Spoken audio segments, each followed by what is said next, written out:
이제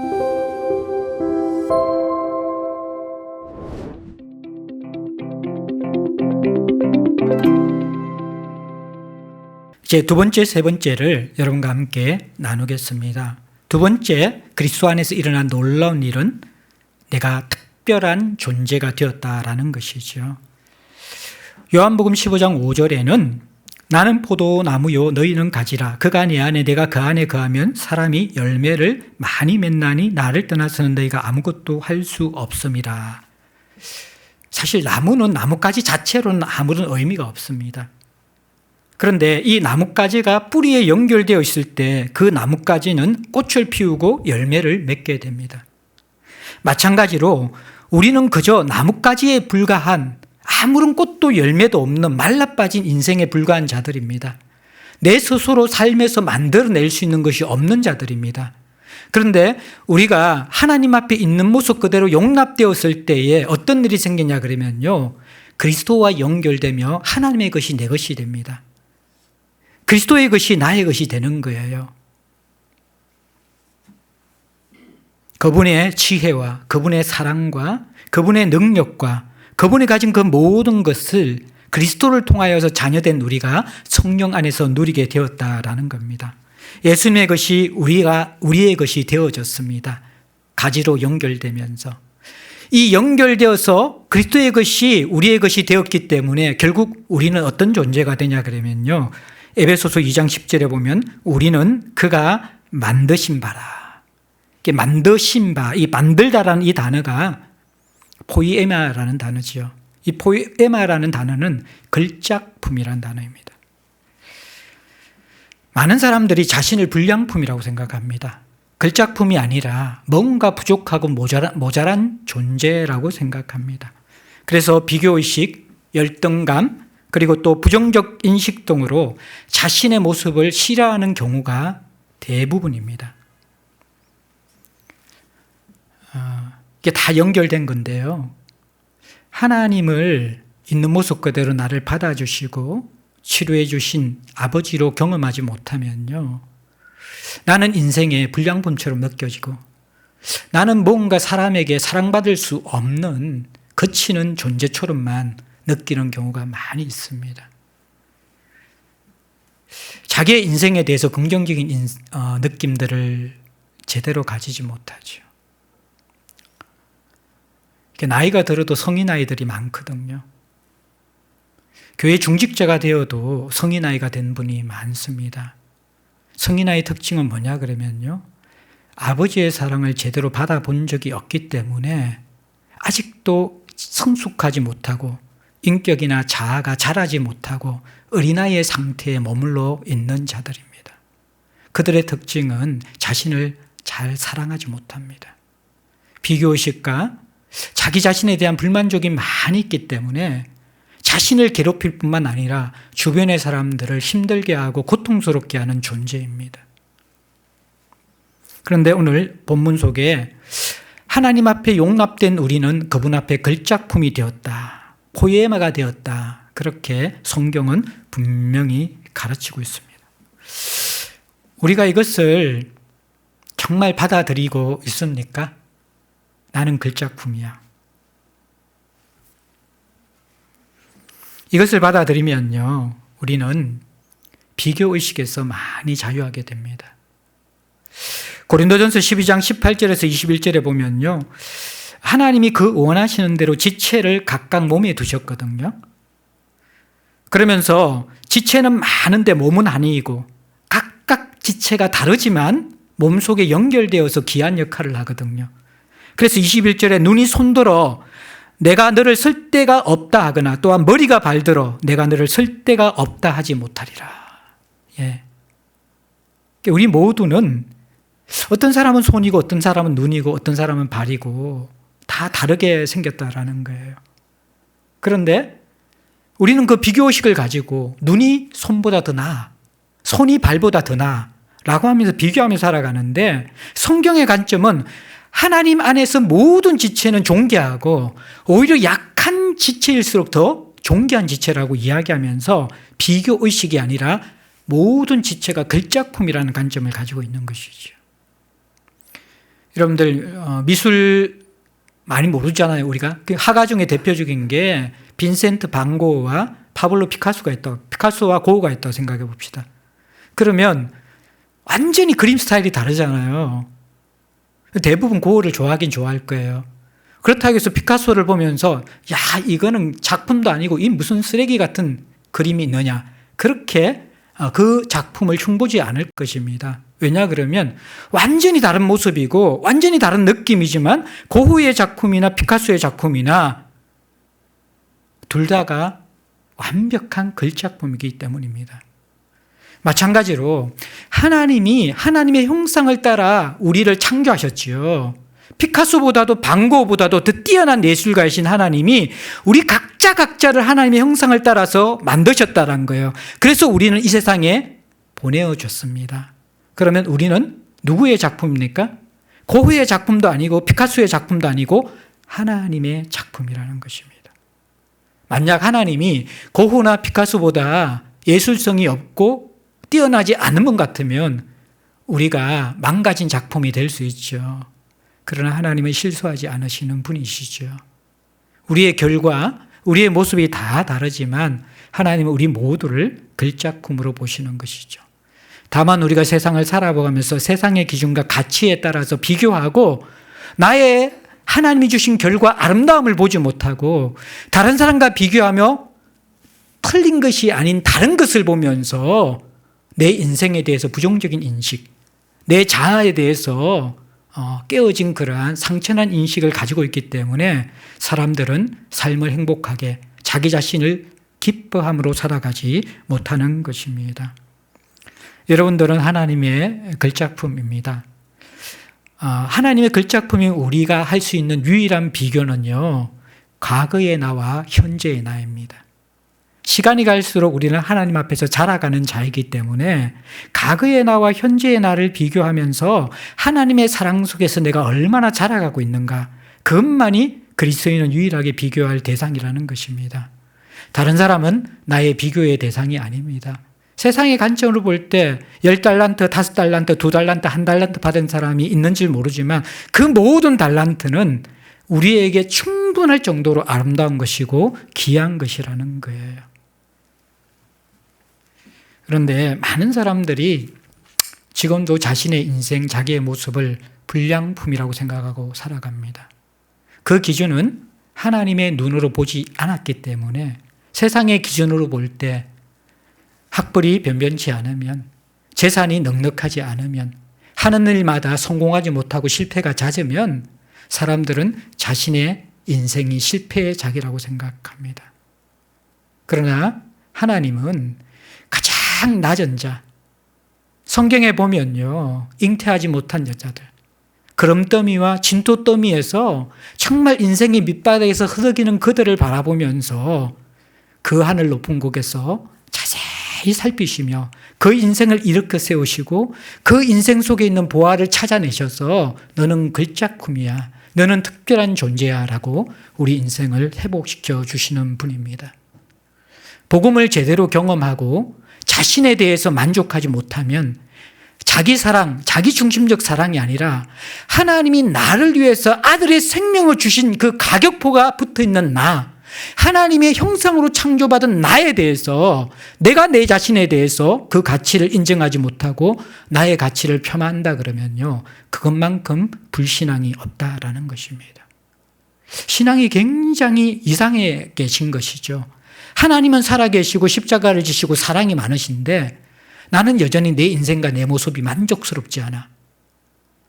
신앙 안에서 이런 모습은 있을 수 없다라는 것입니다.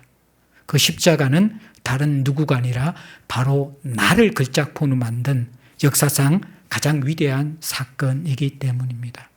신앙은 세상의 가치와 내가 나를 바라보는 그 가치와 왜곡된 시선을 깨트리고 십자가 위에서 그 하늘 보좌에서 우리를 바라보시며 너는 내 사랑하는 자녀이며 기뻐하는 자녀라고 말씀하시는 하나님의 그 시선과 하나님의 말씀을 나의 것으로 받아들이는 것, 그것이 복음이고 신앙이라는 것입니다. 이제 마지막으로 나는 그리스도 안에서 새로운 가족 공동체에 속한 엄청난 축복을 경험했다라는 것을 기억하면 좋겠습니다. 에베소서 2장 19절에 보면요. 그러므로 이제부터 너희는 외인도 아니요 나그네도 아니요 오직 성도들과 동일한 시민이요 하나님의 권속이라라고 이야기합니다. 하나님은 우리를 가족으로 연결시키셨습니다. 왜 그렇습니까? 그 하나님이 우리의 아버지가 되셨기 때문이에요. 하나님은 너무나 많은 자녀들 두셨어요. 그래서 하나님의 패밀리는요, 대가족입니다. 권속입니다. 혈연관계를 뛰어넘은 엄청난 하늘 가족이 이 세상에 창조된 것입니다. 이 하늘 가족이 모인 곳이 바로 교회 공동체입니다. 여러분들, 하늘 가족의 모습은 어떤 모습입니까? 이 땅의 가족도 마찬가지겠지만 가정은 세상에서 있는 모습 그대로 있더라도 가장 편한 곳입니다. 나를 무장해제시켜도 불편함이 없는 곳이 대부분 건강한 가정의 모습입니다. 우리는 형편없이 살던 죄인들이었습니다. 그와 같은 우리들을 하나님께서 부르셔서 그분의 존귀한 자녀로 만드셨습니다. 그리고 우리의 인생을 글작품으로 빚어가고 계십니다. 아니, 우리의 존재는 이미 하나님의 값이 지불되어진 글작품입니다. 그럼에도 불구하고 우리는 가정 속에서 형편없는 존재의 모습이 드러나고 한심한 모습이 드러납니다. 그런데 이 한심하고 부대끼는 사람들, 그들을 끌어안아주고 있는 모습 그대로 용납하는 것이 가족이고 가정이라는 것입니다. 가족은 있는 모습 그대로를 보이지만 고향같이 편안한 곳이죠. 삶이 무장 해제되는 곳입니다. 눈곱이 끼인 채로 서로의 얼굴을 편하게 쳐다보며 밥을 먹을 수 있는 곳입니다. 한 방에 같이 있으면서 방구를 뀌어도 그것이 수치스럽구나, 불편하지 않을 수 있는 것, 그것이 바로 가족의 편함입니다. 우리가 하늘 가족이 되었다라는 것은 마스크를 벗을 수 있는 관계가 되었다라는 거예요. 가면을 벗을 수 있는 관계가 되었다라는 거예요. 그것이 바로 가족입니다. 그리고 이 가족은 그 부족하고 한심한 사람들을 도와주기 위해서, 돌보기 위해서 서로를 희생하고 기꺼이 섬기는 것이 바로 가족이라는 것입니다. 부모는 부모의 역할로, 형은 형의 역할로, 언니는 언니의 역할로 서로를 돌보고 기다려주는, 그러면서 작은 변화에도 기뻐할 수 있는 것이 바로 가족의 건강한 모습입니다. 가족이 되었다는 것은 서로 보살피고 사랑하는 특권을 누리는 존재가 되었다라는 거예요. 오늘날 비혼주의 시대이고 혼자 사는 것을 참 좋아하는 시대인데, 그런데 가족으로 누리는 이 기쁨과 풍성함들을 제대로 맛보지 못해서 그렇습니다. 건강한 가족은요, 정말 사람을 아름답게 자라도록 하는 곳입니다. 건강한 가족은요, 그 사람의 가치를 가장 빛나게 할 수 있는 곳입니다. 그리고 하나님의 가족일 뿐만 아니라 새로운 공동체로 부름받은 모습은 두 번째, 그리스도의 몸입니다. 고린도전서 12장 27절에 보면 너희는 그리스도의 몸이요 지체의 각 부분이라고 합니다. 가족이 있는 모습 그대로 받아들이고 사랑하고 보살피는 관계라면요, 그리스도의 몸은 유기체로 연결된 모습입니다. 몸의 지체가 떨어져 나간 모습은 정상적이지 않죠. 큰 고통이 따릅니다. 지체가 찢겨지면요. 우리는 연결되었고 또 머리의 지시를 따릅니다. 머리의 지시를 따라 각 지체는 머리의 목적을 따라서 함께 한 방향으로 움직이는 모습을 가진 곳입니다. 교회가 바로 이런 곳입니다. 머리이신 주인이신 그리스도의 뜻과 그분의 부르심에 민감해서 모든 지체가 각기 다르지만 한 방향으로 그리스도의 뜻에 순종하여서 각기 다른 일을 하지만 함께 어우러질 때에 아름다운 열매를 맺는 모습, 그것이 바로 그리스도의 몸이라는 것입니다. 그래서 지체가 끊어져 있고 떨어져 있는 것, 영적 독립군이 되고 섬처럼 신앙생활하는 것은 매우 비성경적인 모습입니다. 여러분들, 지체와 연결되지 않으면요, 그리스도와도 연결될 수 없습니다. 다리가 머리이신 그리스도와 연결되기 위해서는 반드시 지체와 연결되어져야 돼요. 지체와 연결되지 않고 머리와 연결된 가나안 성도 또는 개인주의 신앙생활, 영적 독립군의 신앙생활은 성경에서 인정하지 않습니다. 우리는 거듭난 하나님의 자녀가 된 뿐만 아니라 필수적으로 가족의 일원으로 함께 연결되었습니다. 이것은 내가 원하고 이것은 내가 원하지 않는다라고 치사 선택할 수 있는 것이 아닙니다. 하나님의 아버지, 하나님을 아버지라고 부르는 순간 우리는 필수적으로 가족이 된 것이죠. 끊을 수 없는 관계 속에. 가족을 선택하는 사람이 있습니까? 가족은 내가 선택하는 것이 아닙니다. 가족은 이미 가족이 되어져 있는 것입니다. 가족이 되어가는 것만이 유일한 방법이라는 것이죠. 마지막 성령의 전입니다. 하나님의 가족, 그리스도의 몸, 그 다음에 성령의 전인데요. 에베소서 2장 21절, 22절 오늘 읽은 본문에 보면 그의 안에서 건물마다 서로 연결하여 주 안에서 성전이 되어가고 너희도 성령 안에서 하나님이 거하실 초소가 되기 위하여 그리스도 예수 안에서 함께 지어져 가느니라. 성령의 전이라고 할 때 성령의 역사하심과 성령의 지배를 받는 모습, 성전의 모습, 그것이 가족 공동체, 하나님의 이 그리스도의 몸인 교회의 모습이다. 그렇게 성경이 이야기합니다. 교회의 핵심은요, 하나님을 절구하고 좋아서 어찌할 줄 모르는 사람들이 모여 있는 곳입니다. 여러분들, 이 세상 그 누구도 있는 모습 그대로 나를 사랑해 준 적이 없잖아요. 그럼에도 불구하고의 사랑을 받아 하나님의 자녀가 되었고요. 나같이 한심하고 잘난 것 없는 사람을 걸작품으로 여겨주시고 실제로 걸작품 같은 삶을 그리스도 안에서 살아갈 수 있도록 불러주셨잖아요. 그리고 이것이 나 혼자뿐만 아니라 이 나그네와 해인 같은 세상에 가족을 만나게 하셔서 부족한 우리를 받아내고 부족한 우리들을 양육하면서 함께 자라갈 수 있는 그 공동체의 선물까지 주셨잖아요. 그것을 우리가 성령 안에서 하나님이 좋아서 어찌할 줄 몰라서 노래하고 어찌할 줄 몰라서 예배하는 모습이 그것이 진짜 여러분들 교회의 모습이라는 것이죠. 진정한 예배가 살아있는 것. 예배는요, 그래서 주일에 딱 그 장소와 시간에서 결정되는 것이 아닙니다. 하나님이 내게 어떤 분인가가 명확할 때만이 진정한 예배가 생겨날 수 있습니다.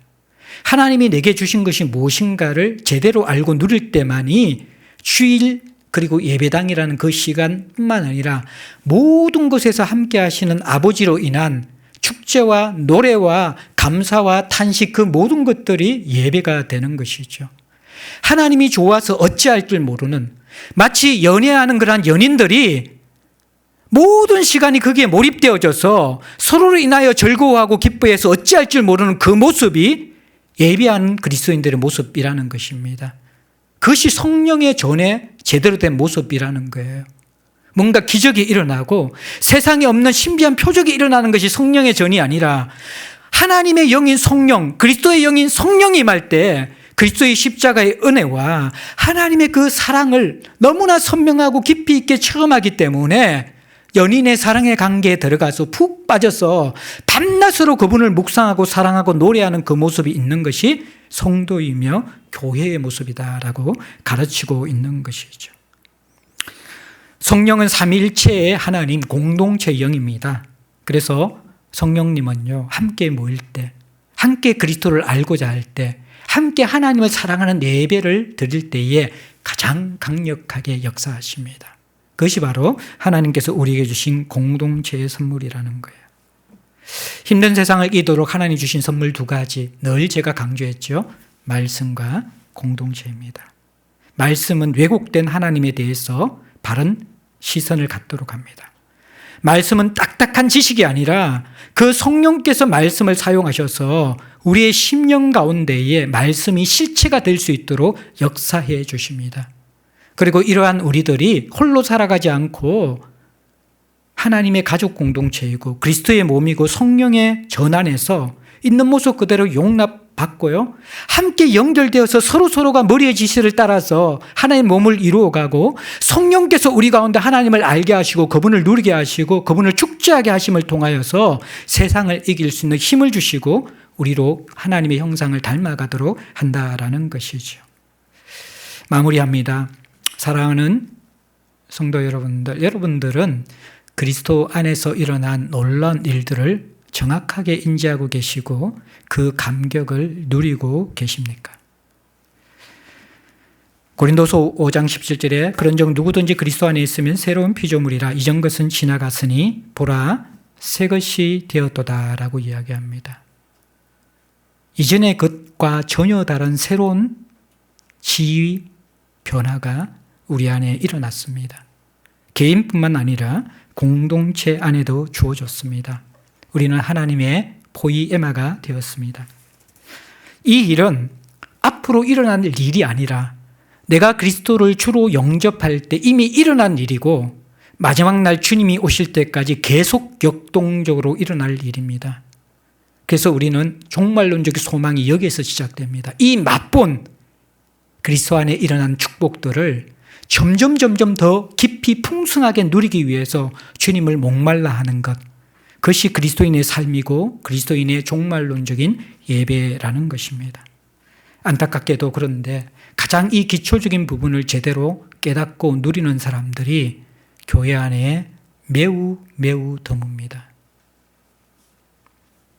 그리스도 안에 주어진 이 세 가지의 축복보다 놀라운 것이 없는데 오히려 이것이 축복으로 다가오기보다도 걸림돌이 되는 경우가 많습니다. 그리스도 안에서 나를 받아들이셨다? 이게 축복입니까?